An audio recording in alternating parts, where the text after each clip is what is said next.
दोस्तों, कहानी की शुरुआत होती है जर्मनी के एक छोटे से द्वीप हेल्गोलैंड को दिखाते हुए, जहां 513 लोग अपनी जिंदगी गुजार रहे थे क्योंकि पूरी दुनिया में एक खतरनाक वायरस फैल गया था, जिसकी वजह से काफी सारे लोग मारे गए और जो बचे हुए लोग हैं वो ज़ॉम्बीज बन गए। इन ज़ॉम्बीज से बचने के लिए ये लोग हेल्गोलैंड आइलैंड पर आ गए और यहाँ धीरे धीरे इन 513 लोगों ने अपनी एक सोसाइटी बना ली और खेती वगैरह करके अपनी जिंदगी गुजारने लगे। लेकिन खाने पीने का सामान काफी कम था, इसलिए इस आइलैंड पर केवल 513 लोग ही रह सकते थे और अगर एक भी मेंबर यहाँ बढ़ गया तो इन लोगों को काफी दिक्कत हो सकती थी। इसलिए जब भी इस आइलैंड पर कोई बच्चा पैदा होता था तब वोटिंग के जरिए उस इंसान को चुना जाता था जो अपनी जान दे सके, ताकि आइलैंड पर लोगों की आबादी कंट्रोल में रह सके। वहीं अब हम एक बोर्ड पर सभी सर्वाइवर के नाम के आगे कुछ पॉइंट्स लिखे हुए देखते हैं जो इन्हें तब मिलते हैं जब ये कोई अच्छा काम करते हैं, और इस तरह इनका नाम ऊपर बढ़ता रहता है। लेकिन अगर किसी इंसान ने गलत काम किया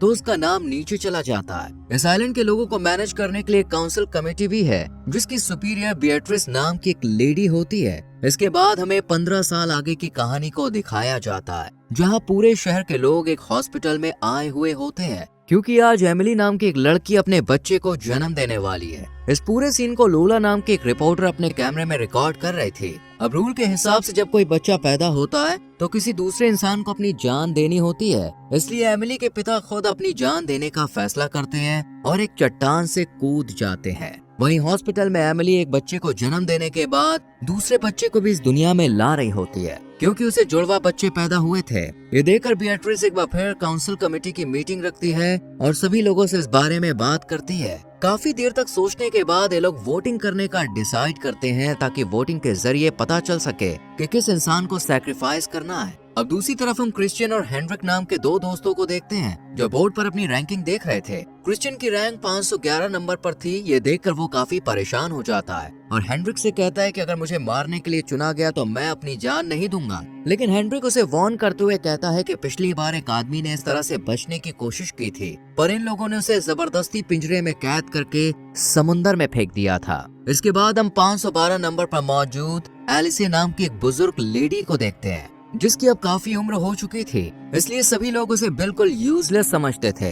वहीं सबसे आखिरी पोजीशन यानी 513 रैंक पर जिस शख्स का नाम होता है वो था एटियन, जो कि एक वर्कर है और उसे सब लोगों ने क्रिमिनल घोषित कर दिया है। इसके बाद सीन शिफ्ट होता है मारेक और उसके बेटे लाइनस पर। ये दोनों एक लैब में उसी वायरस की वैक्सीन बनाने की कोशिश कर रहे थे। वहीं दूसरी तरफ हम जूडिथ नाम की एक लेडी को देखते हैं जो यहाँ के अथॉरिटीज में से एक थी। कुछ देर के बाद वो मारेक के साथ शहर के सभी लोगों को दवाइयाँ देने के लिए जाती है और जब ये दोनों एटियन के घर पहुँचते हैं तब इन्हें देखकर एटियन की वाइफ लीसा जूडिथ पर गुस्सा करने लगती है और उससे कहती है कि उसकी वजह से एटियन जैसा एक हार्ड वर्किंग इंसान लिस्ट में आखिरी रैंक पर आया है और इसलिए इन्हें सजा के तौर पर राशन भी कम मिलता है। ये सुनकर जूडिथ उसे जवाब देते हुए कहती है कि एटियन ने दवाई चोरी की थी इसलिए उसे क्रिमिनल माना गया है। लेकिन लीसा उसे समझाने की कोशिश करती है कि वो सिर्फ मेरे लिए दवाई चोरी कर रहा था क्योंकि डॉक्टर ने उसे दवा देने से मना कर दिया था। इसके बाद सीन शिफ्ट होता है एमिली पर जो अपने कमरे में सो रही थी। तभी यहाँ एलिसी आकर चुपचाप उसके बच्चे को उठाकर अपने साथ ले जाने लगती है, पर तभी एमिली की आंख खुल जाती है और वो जल्दी से उससे अपना बच्चा छीन लेती है क्योंकि उसे लग रहा था कि एलिसे वोटिंग के चक्कर में उसके बेबी को नुकसान पहुंचाना चाहती है, पर वो उससे कहती है कि मैं ऐसा कभी नहीं करूंगी। इधर मारेक अपनी लैब से दवाई छुपा कर लाता है और उसे लोरे नाम की एक लेडी को दे देता है, पर उसे ये सब करते हुए जूडिथ देख लेती है, इसलिए वो जल्दी से सुपरमार्केट में मौजूद बिएट्रिस के पास जाती है और मारेक ने जो किया वो सब बता देती है। पर बिएट्रिस उसे कहती है कि तुम ये बात किसी को मत बताना क्योंकि इस वक्त हमें मारेक की जरूरत है, लेकिन एक दिन हम उसे सजा जरूर देंगे और उसके बाद मैं उसकी जगह तुम्हें दे दूंगी। इन दोनों की ये सब बातें क्रिश्चियन और हेनरिक भी सुन रहे होते हैं कि तभी यहाँ पर एक बच्चा गिर जाता है और उसका सारा सामान टूट जाता है। ये देखकर हेनरिक को एक आइडिया आता है और वो क्रिश्चियन से कहता है कि यही रैंक बढ़ाने का सबसे अच्छा मौका है, तुम जल्दी से जाकर उस बच्चे की मदद करो ताकि लोगों की नजरों में तुम ऊपर उठ सको। हेनरिक की बात मानकर क्रिश्चियन भी ऐसा ही करता है और उस लड़के को अपना खाना दे देता है। जब बिएट्रिस उन्हें ऐसा करते हुए देखती है तो उसे काफी खुशी होती है, इसलिए वो हेनरिक और क्रिश्चियन को एक्स्ट्रा पॉइंट्स देने का ऐलान करती है। तभी हेनरिक की नजर एटियन और लीसा पर पड़ती है जो किसी स्टोर में आए हुए थे। हेनरिक ये बात अच्छी तरह से जानता था कि लीसा को राशन बहुत कम मिल रहा है, इसलिए वो उनके पास जाकर उनसे कहता है कि अगर तुम चाहो तो मैं तुम्हें खाना दे सकता हूँ। इस पर लीसा मना कर देती है लेकिन पीछे खड़ी बेatrice इनकी बातें सुन लेती है और वो हेनरिक पर काफी गुस्सा करती है। यहाँ पर हमें पता चलता है कि असल में हेनरिक बेatrice का ही बेटा है। इसके बाद हम पीटर नाम के एक पेशेंट को मारेक के लैब में देखते हैं, जिसे जबरदस्ती बाहर के दुनिया से यहाँ पर एक्सपेरिमेंट के लिए लाया गया था और उस पर अलग अलग वैक्सीन्स का एक्सपेरिमेंट चल रहा था। वहीं दूसरी तरफ हेनरिक लीसा के पास जाकर उसे कुछ खाना ऑफर करता है और बदले में इंटीमेट होने के लिए कहता है, पर वो इसके लिए मना कर देती है। लेकिन हेनरिक फिर भी उसकी तरफ बढ़ने लगता है। तभी अचानक सायरन बज जाता है और उसे लीसा को छोड़कर बॉर्डर की तरफ भागना पड़ता है, क्योंकि वो एक सोल्जर है। यहाँ पर हम देखते हैं कि कुछ लोग आइलैंड में घुसने की कोशिश कर रहे हैं, जिन्हें सोल्जर्स की लीडर मिया वापस लौटने को कहती है, पर वो उसकी एक बात नहीं मानते और बैरियर काटने लगते हैं। और ये देखकर मिया एक आदमी को शूट कर देती है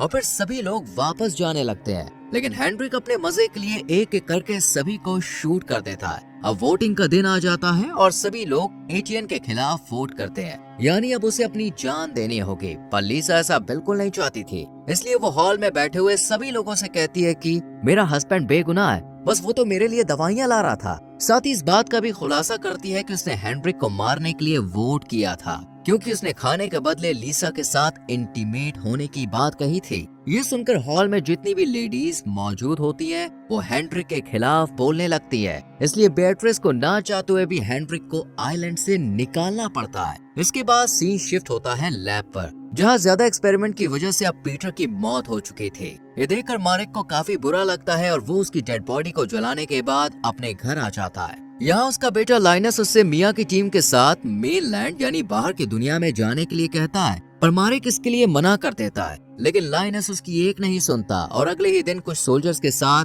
बायो सूट पहनकर उनकी बोट पर चला जाता है। अब उनके साथ हेनरिक भी था, जिसे ये लोग सजा के तौर पर बाहर छोड़ने के लिए जा रहे थे। और कुछ देर के बाद ये मेनलैंड पर भी पहुंच जाते हैं, जिसके बाद एक सोल्जर हेनरिक से कहता है कि वह बोट से उतरकर नीचे चला जाए, पर वो ऐसा करने के लिए तैयार नहीं था। ये देखकर हांस नाम का एक सोल्जर गुस्से में उसे एक जोरदार मुक्का मारता है, क्योंकि इसकी बहन के साथ भी हेनरिक ने गलत काम किया था। और फिर वो जल्दी से यहाँ से भाग जाता है। दूसरी तरफ आइलैंड पर बेatrice अपनी एक एम्प्लॉय के साथ वाटर सप्लायर के एक चीफ इंजीनियर से मिलने के लिए जाती है, क्योंकि पानी का मीटर खराब हो चुका था। बेatrice जब उस इंजीनियर से बात कर रही होती है, तब उसकी एम्प्लॉय की नजर एक रेडियो पर पड़ती है, जिसे देखकर वो थोड़ी हैरान हो जाती है, क्योंकि इस आइलैंड पर रेडियो रखना इल्लीगल था। अब चीफ मीटर को ठीक करने के बाद बेatrice से अपनी वाइफ को भी इस आइलैंड पर लाने की रिक्वेस्ट करता है, लेकिन वो मना कर देती है। इधर सभी सोल्जर लाइनस को बोट पर रुकने की कहकर पूरे शहर में घूमने के लिए निकल जाते हैं, जहां उनकी मुलाकात अर्ल नाम के एक आदमी से होती है। ये सोल्जर्स उसे खाने का कुछ सामान देते हैं और इसके बदले में अर्ल इन्हें 2 बड़े बड़े बॉक्सेस और कुछ दवाइयाँ देता है। वहीं दूसरी तरफ लाइनस, जो कि इन सभी सोल्जर का बोट पर इंतजार कर रहा था, लेकिन वक्त बीत जाने के बाद भी ये जब नहीं आते, तो वो बोट से उतरकर आसपास घूमने के लिए चला जाता है, जहां उसकी मुलाकात मॉजिक नाम के एक आदमी से होती है। वो लाइनस को एक दवाई की बोतल देकर कहता है कि मेरे पास एक शिप है जिसमें ऐसी कई सारी दवाइयां हैं, तुम अगर इन्हें पीना चाहते हो तो मैं तुम्हें दे सकता हूँ। ये सुनकर लाइनस मॉजिक के साथ उसके शिप पर चला जाता है, जहाँ मॉजिक उसे काफी सारी दवाइयां दिखाता है, पर वो लाइनस के सामने एक शर्त रखता है और उससे कहता है कि इनके बदले तुम्हें मुझे और मेरे दोस्तों को अपने आइलैंड पर लेकर जाना होगा। जिसके बाद बोट से काफी सारे लोग बाहर निकल आते हैं। ये देखकर लाइनस बिना टाइम वेस्ट किए फौरन यहाँ से भाग जाता है। इधर ये सभी सोल्जर बोट की तरफ आ रहे होते हैं कि तभी एक आदमी आकर एक सोल्जर पर अटैक कर देता है, लेकिन सही वक्त पर बाकी सोल्जर उसे शूट करके मार देते हैं और किसी तरह बोट तक पहुँच जाते हैं। पर यहाँ लाइनस मौजूद नहीं होता है। इससे पहले कि ये उसे ढूंढ पाते, काफी सारे सिटीजन इनकी तरफ आने लगते हैं, जिस वजह से ये लोग लाइनस को लिए बिना ही फौरन यहाँ से निकलने लगते हैं। पर बोट की आवाज सुनकर लाइनस जल्दी से शिप से बाहर निकल आता है और भागते हुए बोट पर कूद जाता है, पर उसके पीछे पीछे मॉजिक भी आ जाता है, जो बोट पर चढ़ने की कोशिश करता है, लेकिन सोल्जर उसे शूट करके मार देते हैं। कि तभी उनकी नजर लाइनस के सूट पर जाती है, जो कि अब फट चुका था। उसके फटे हुए सूट को देखकर सोल्जर्स को लगता है कि कहीं वो इन्फेक्टेड ना हो गया, इसलिए वो उसे एक इंजेक्शन देकर यहीं बेहोश कर देते हैं और आइलैंड पर वापस लाने के बाद उसे लैब में क्वारंटीन कर देते हैं। इसके बाद यहाँ मारेक अपने बेटे से मिलने के लिए आता है। तब लाइनस उसे मॉजिक द्वारा दी गई दवाई दिखाता है और उसे जो कुछ भी शिप पर हुआ वो सब बता देता है। ये सुनकर मार्क जल्दी से उस दवाई को टेस्ट करता है और उसे पता चलता है कि ये असली वैक्सीन है। इसलिए वो बियाट्रिस के पास जाकर उसे दोबारा अपने सोल्जर्स को उस शिप पर भेजने के लिए कहता है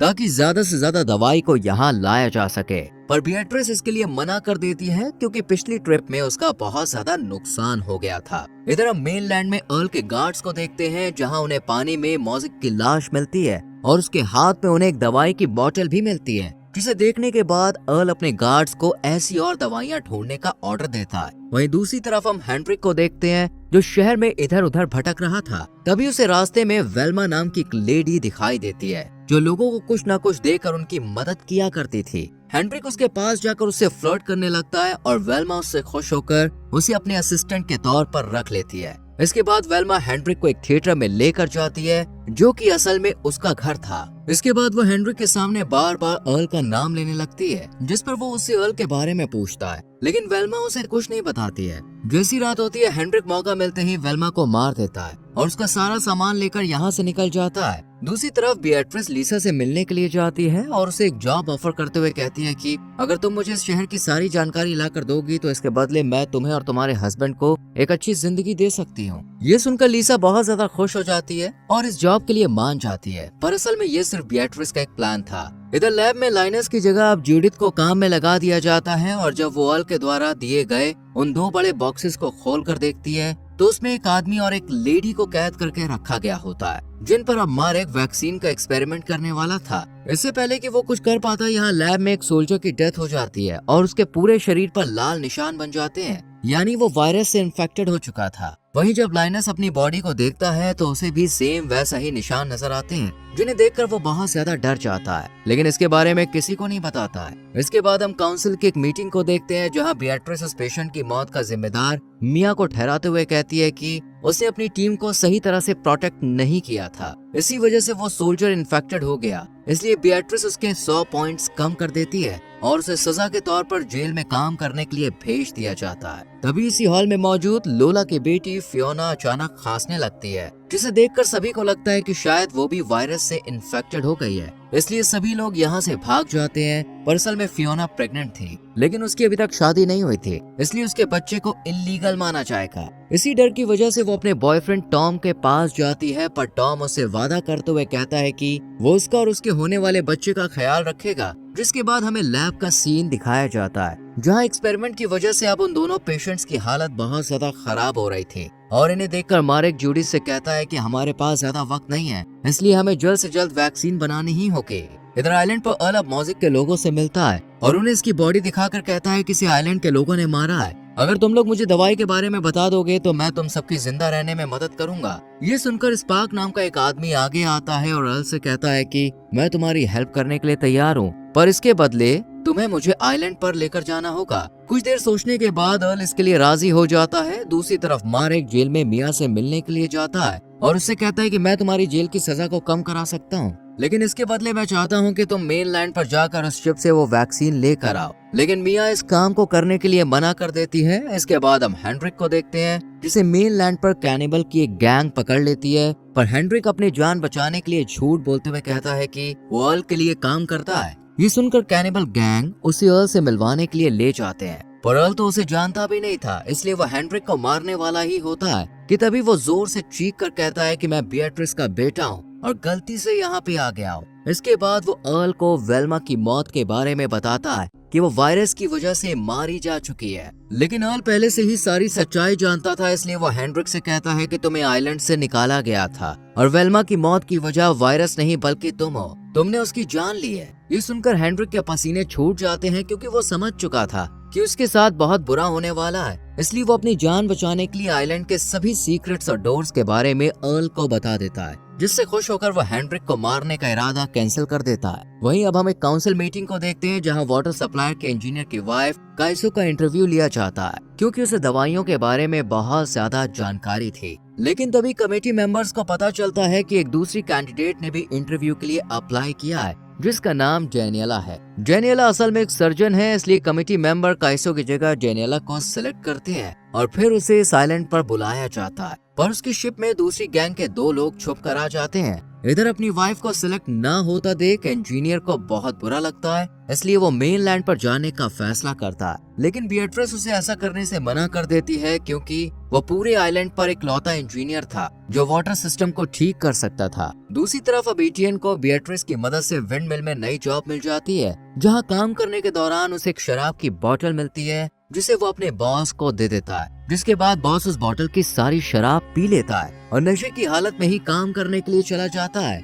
इतने में ही यहाँ इंजीनियर भी हाथ में हथौड़ा लेकर आ जाता है और गुस्से में विंड मिल की सभी मशीनों को तोड़ने लगता है। ये देखकर बॉस जल्दी से उसे रोकने के लिए सीढ़ियों से ऊपर जाने की कोशिश करता है, पर तभी उसका पैर फिसल जाता है और उसका पैर टूट जाता है, जिसके बाद उसे इलाज के लिए हॉस्पिटल में लाया जाता है और फिर मारेक उसकी सर्जरी करता है। पर सर्जरी के दौरान उसकी नजर डेनियला पर पड़ती है तो वो देखता है कि वो बहुत ज्यादा घबरा रही है, इसलिए वो इसकी वजह पूछता है। तब डेनियला उसे बताती है कि वो कोई सर्जन नहीं है, बस उसने ये सब किताबों में पढ़ा था। साथ ही वो मारेक से ये भी कहती है कि उसे पता है कि लाइनस इन्फेक्टेड है और इसलिए वो उसकी मदद भी करना चाहती है, पर मारेक उसकी सच्चाई किसी को ना बताए। इससे पहले कि मारेक कुछ कह पाता, यहाँ जूडिथ आ जाती है और उसने इन दोनों की सारी बातें सुन ली थी, इसलिए वो मारेक से कहती है कि मैं अब लाइनस के बारे में सबको बता दूंगी कि वो इन्फेक्टेड है। लेकिन तभी डेनियला पीछे से उस पर अटैक करके उसे मार देती है, जिसके बाद मारेक और डेनियला मिलकर उसकी लाश को पानी में फेंक देते हैं। इसके बाद सीन शिफ्ट होता है फियोना पर, जिसका मिसकैरेज हो गया था, और जब मारेक उसे देखने के लिए जाता है तब फियोना की माँ उससे कहती है कि प्लीज तुम इसके बारे में बिएट्रिस को कुछ मत बताना, और इसके लिए मारेक भी मान जाता है। इधर बिएट्रिस जब लैब में जाती है तो उसे दीवार पर एक टूटा हुआ दांत रखा हुआ दिखाई देता है, जिसे देखकर वो समझ जाती है कि ये दांत किसी और का नहीं बल्कि जूडिथ का है। इसलिए वो फौरन मारेक के पास जाती है और उससे जूडिथ के बारे में बात करते हुए कहती है कि वो कहीं गायब हो गई है और मुझे लगता है कि उसे गायब करने के पीछे तुम्हारा ही हाथ है। इस पर मारेक उसे बड़ी ही चालाकी से जवाब देता है कि मैं जानता हूँ कि तुम मुझे नुकसान नहीं पहुँचा सकती क्योंकि तुम्हें मेरी जरूरत है। ये सुनकर बिएट्रिस शांत हो जाती है और कुछ देर सोचने के बाद कहती है कि वो जूडिथ की मौत का इल्जाम इंजीनियर पर डाल देगी और लीसा की मदद से कुछ झूठे सबूत लोगों को दिखाकर ये साबित कर देती है कि जूडिथ की मौत का जिम्मेदार इंजीनियर है। इसके बाद हम एटियन को देखते हैं, जिसे अब विंड मिल का नया इंचार्ज बना दिया गया था। ये बात जब बॉस को पता चलती है तो वो गुस्से में एटियन के घर जाता है और उससे कहता है कि तुमने मुझे जानबूझकर शराब की बोतल दी ताकि मेरे साथ वो एक्सीडेंट हो जाए और तुम मेरी जगह ले सको। इस पर एटियन ना में जवाब देता है। अब अगले दिन इंजीनियर के पैरों को बांधकर उसे समुद्र में फेंक दिया जाता है और ये देखकर मारेक को काफी बुरा लगता है, इसलिए वो लाइनस के पास जाकर उसे सब कुछ सच बताने का फैसला करता है। और इसके बाद हमें 15 साल पहले की कहानी दिखाई जाती है, जहाँ एक दिन मारेक की मुलाकात सुपरमार्केट में काम कर रही बिएट्रिस से होती है, लेकिन वो उससे कुछ ज्यादा बात नहीं करता है और अपने लैब में आ जाता है, जहाँ वो नर्स लोर के साथ मिलकर वैक्सीन बनाने का काम करता है। इधर बिएट्रिस कुछ लोगों के साथ मिलकर सुपरमार्केट को अपने कब्जे में ले लेती है और फिर यहाँ की फार्मेसी को भी अपने अंडर में कर लेती है। वहीं उसकी रिपोर्टर लोला उसका वीडियो रिकॉर्ड कर लोगों के सामने ये प्रूव करने की कोशिश करती है कि बिएट्रिस इस आइलैंड का लीडर बनने के लिए एक परफेक्ट कैंडिडेट है। लेकिन वो ये भी अच्छी तरह से जानती थी कि मारेक इस फार्मेसी में काम करता है और उसके रास्ते में आ सकता है, इसलिए बिएट्रिस उसे एक ऑफर देती है कि वो जो चाहे अपनी मर्जी से दवाई बना सकता है, पर वो उसके खिलाफ खड़ा नहीं होगा। मारेक तो उसकी बात मान जाता है, लेकिन आइलैंड पर जो मेयर था वो उसे अरेस्ट करने के लिए अपने अफसर भेज देता है, पर बिएट्रिस बड़ी ही चालाकी से उसे ही फंसा देती है। इसके बाद सीन शिफ्ट होता है मारेक की वाइफ पर, जो कि मेनलैंड पर रहकर वैक्सीन बना रही होती है कि तभी कुछ गुंडे यहाँ पे आकर उसे मार देते हैं। वहीं दूसरी तरफ बिएट्रिस लोर को आइलैंड की आबादी को कंट्रोल रखने के लिए सिर्फ 513 लोगों को ही यहाँ रखने के लिए कहती है। पहले तो लोर इसके लिए मना करती है क्योंकि उन्हें आधे से ज्यादा आबादी को मारना होगा, लेकिन जब बिएट्रिस उसे धमकाती है तो वो इसके लिए राजी हो जाती है और फिर एक एक करके सभी लोगों को वायरस का इंजेक्शन लगाया जाता है और इस तरह कई लोग मारे जाते हैं, जबकि कुछ की रिपोर्ट्स चेंज कर उन्हें पॉजिटिव दिखाकर आइलैंड से बाहर निकाल दिया जाता है। ये देखकर मारेक जल्द से जल्द वैक्सीन बनाने का फैसला करता है ताकि लोगों को बिएट्रिस की सच्चाई बता सके, पर इस बात को 15 साल बीत गए थे। इसके बाद सीन प्रेजेंट पे शिफ्ट होता है, जहां लाइनस की मौत हो चुकी थी और अमारिक अपने पूरे कन्फेशन को रिकॉर्ड कर देता है, लेकिन जेनियला आकर उस टैब पर गोली चला देती है क्योंकि वो अर्ल की गैंग मेंबर है। इधर अर्ल अब अपनी आगे की प्लानिंग शुरू करता है और इसी के साथ ये सीरीज यहीं खत्म हो जाती है। तो दोस्तों, आपको कैसी लगी ये सीरीज कमेंट करके जरूर बताएं, वीडियो को लाइक और शेयर करें और हमारे चैनल फिल्म एडिट को सब्सक्राइब करके बेल आइकॉन प्रेस करें जिससे आने वाली वीडियोस मिस ना हो। मिलते हैं अगली वीडियो में, till then bye bye, take care.